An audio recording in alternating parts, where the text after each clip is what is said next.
In a world where truth hides behind shadows and secrets walk among us, one question remains. What happens when the unexplained knocks at your door? Welcome to The Man in Black, a podcast that dives deep into the mysteries that defy reason, from UFO sightings to government cover-ups, and the chilling presence of the Men in Black. These are the stories they don't want you to hear. Stay with us as we uncover the unknown.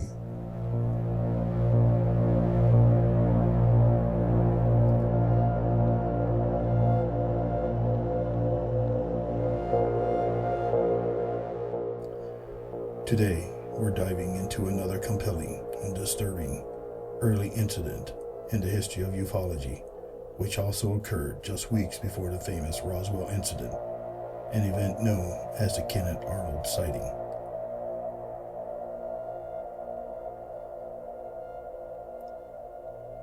June 24th, 1947. Clear skies over the Cascade Mountains, Washington.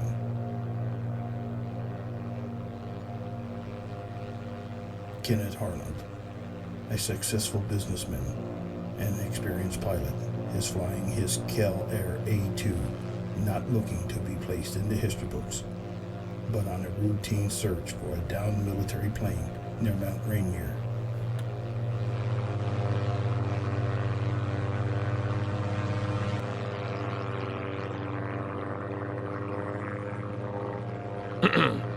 Well, the $5,000 reward for that C-46 is safe for now.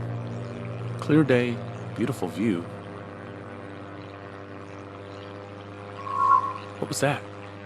A flash? Too far to be another plane. There it is again. God, they're moving fast, like a chain. 9 of them. Moving like formation geese, but they're flat. They're skipping like a saucer would if you skipped it across water. Flat as a pie pan. They just passed Mount Adams. I timed it. 74 miles in 1 minute 42 seconds. That's over 1,200 miles an hour. Arnold landed his plane. He had witnessed something he could not explain. He calculated the speed. He drew the shapes. And he decided he had to tell someone. The world was about to change. 2 days after the sighting, Arnold is interviewed by the media. Mr. Arnold, thank you for agreeing to speak with us. The description you gave to the press about what you saw over the Cascades has certainly captivated the nation. I appreciate the opportunity. I know what I saw, and it's my duty as a citizen and a pilot to report it. Tell us in your own words, what was the most remarkable detail about these objects? Not the speed, we all know about the speed, but the shape. Well, they weren't planes. They didn't have tails, no props, no wings that I could see. They were thin, flat, and rounded at the front, almost like giant scallop shells, and they moved distinctively. And this is where the popular term comes from. You described the motion to the reporter? That's right. They were flying erratically, but in unison. They flew as though they were hinged together. And they moved like a saucer would if you skipped it across water. You see, they didn't fly like a plane. They skipped and dipped and zoomed. A saucer skipping across water. The reporter, Bill Bickett, picked up on that descriptive motion and wrote the famous headline coining the phrase flying saucer. But Mr. Arnold, what did the objects themselves actually look like? They were about the size of a DC-4 airliner, highly polished, like bright aluminum, and very flat. I originally thought the leading object was a military experimental jet, but the speed is impossible. They were certainly unconventional by any known standards. So you're not claiming they were from another planet? I have no idea where they came from. I'm just telling you what I saw and what I calculated. But I'll say this, if the Air Force had something that fast, it should have been on the front page years ago. I'm not afraid to look foolish, but I know I'm telling the truth. Something new is in the sky, and we should be paying attention. Kenneth Arnold's story sparked a global phenomenon. Within weeks, hundreds of similar sightings were reported. The term flying saucer became a household name in the modern age of the unidentified flying object. The UFO had officially begun. The connection between the Kenneth Arnold incident and the U.S. Air Force is arguably the most important outcome of his sighting. Arnold's report and the immediate widespread media frenzy that followed forced the military to officially address the phenomenon for the first time in the modern era. The Air Force official reports, culminating in Project Blue Book's findings, concluded that the vast majority of sightings, including the Kenneth Arnold case, were attributable to three main categories: misidentification, hoaxes, and unidentified. While the Air Force publicly explained the phenomenon as mostly a case of misidentification, the very existence of these projects demonstrated the profound impact that Kenneth Arnold's single sighting had on U.S. defense policy and public perception. The investigation lasted over 20 years, gathering more than 12,000 reports, all triggered by one man's honest account of what he saw near Mount Rainier. The single phrase, "flew like a saucer," would, if you skipped it across water, did more than just describe the motion Kenneth Arnold witnessed. It immediately furnished the public and the media with a visual blueprint for an otherwise unimaginable phenomenon. Prior to 1947, reports of unidentified aerial phenomena, often described as cigar shapes, ghost rockets, or various spheres. Arnold's description of objects that were flat and round, leading to the coining of the term flying saucer, cemented a specific image in the global consciousness. Perhaps the most significant legacy is how Arnold's credibility shaped the entire UFO debate. Arnold was a respected individual, a search and rescue pilot, the owner of a fire control equipment company, and a family man. He had no history of sensationalism. His sober, consistent testimony made it difficult for authorities to dismiss the sighting as the ravings of a crank. His earnest insistence that he knew what he saw set a standard for credible witnesses in later UFO investigations. Arnold calculated their speed at over 1,200 miles per hour. He landed his plane and reported what he saw. The press heard his description of the motion, and by the next day, the entire country was reading about the flying saucers. The military could not ignore the report. In the climate of the nascent Cold War, the possibility of secret Soviet technology flying over U.S. airspace was a critical national security threat.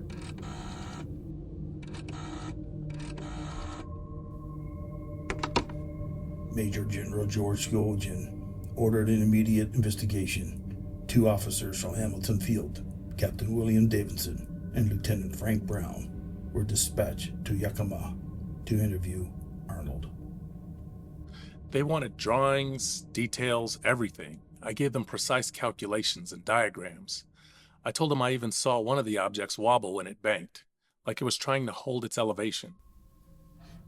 Arnold cooperated fully, confident that the Air Force would be transparent, but the investigators seemed primarily interested in getting Arnold to retract or change his story to something conventional, like meteors or snow geese. I requested to speak with the FBI. I wanted assurance that the results of the investigation would be accurately presented to the public, not twisted or dismissed. I had told the truth, and I felt that they were trying to make me look like a fool. Arnold's request was denied. The military classified the investigation findings, and within months, the official projects, starting with Project Sign, were underway, tasked with studying the phenomena Arnold's sighting had created. While the Air Force was busy crafting a formal response, the cultural legacy of the flying saucer took root. So you're saying the shape was the least important thing? It was the motion? Exactly. But the name stuck, and that flat, round disc became the universal symbol for extraterrestrial visitation. Arnold's phrase provided a visual template that science fiction and Hollywood immediately adopted, from B-movies to blockbusters. The saucer became the default vehicle for visitors from space. Even today, despite the military shifting the formal term to UFO, the image of the flying saucer remains the icon of the unexplained. Kenneth Arnold's encounter was more than just a fleeting sighting. It was a cultural touchstone that put the U.S. military on the defensive, launched 2 decades of official government study, and gave a name and a shape to an enduring mystery. The Saucer Age had begun. The investigation, conducted by Lieutenant Frank Brown and Captain William Davidson, was brief, intense, and highly confidential. Their findings immediately became the foundation of the official military position on the new phenomenon. The Air Force frequently suggested the sightings were due to atmospheric illusions, unusual weather conditions, or in many cases, outright fabrication. Their general stance was to find prosaic explanations to quell public panic. The military's internal discussions, later revealed in declassified documents, showed that the investigators were initially intrigued, though skeptical. One common theory explored was that Arnold mistook the objects for experimental naval weapons or a type of new mystery missile. However, given the objects were sighted visually and not tracked by radar, the Air Force ultimately settled on a policy of debunking by association. By explaining the vast majority of subsequent sightings as misidentifications of balloons, weather phenomena, or stars, they hoped to undermine the credibility of the Arnold sighting. The famous Roswell, New Mexico incident occurred just 2 weeks after Kenneth Arnold's sighting, and is directly connected to the environment Arnold created. July 2nd, 1947, rancher W. Mac Brazel discovers unusual lightweight metallic debris spread across a field near Corona, New Mexico. The debris didn't resemble any known military or civilian aircraft materials. The initial report on July 8, 1947, the local newspaper, the Roswell Daily Record, ran a headline based on a statement from Major Jesse Marcel of the 509th Bomb Group at Roswell Army Airfield. RAAF captures flying saucer on ranch in Roswell region. Rami presented the fragments of the debris, stating that the captured material was simply the remnants of a weather balloon and its radar reflector. This quick, definitive reversal was a direct attempt to squash the flying saucer panic that Arnold's sighting had ignited. The connection is that the Roswell crash only became the enduring global mystery it is because of the flying saucer contacts established by Kenneth Arnold. Without Arnold's sighting and the subsequent media frenzy, Mac Brazel might have reported the debris simply as junk. The RAAF would have likely identified the material as belonging to a secret military project, which the Air Force would later officially claim in 1994, citing Project Mogul, a high-altitude surveillance program, without the explosive flying saucer headline. In essence, Kenneth Arnold provided the label flying saucer.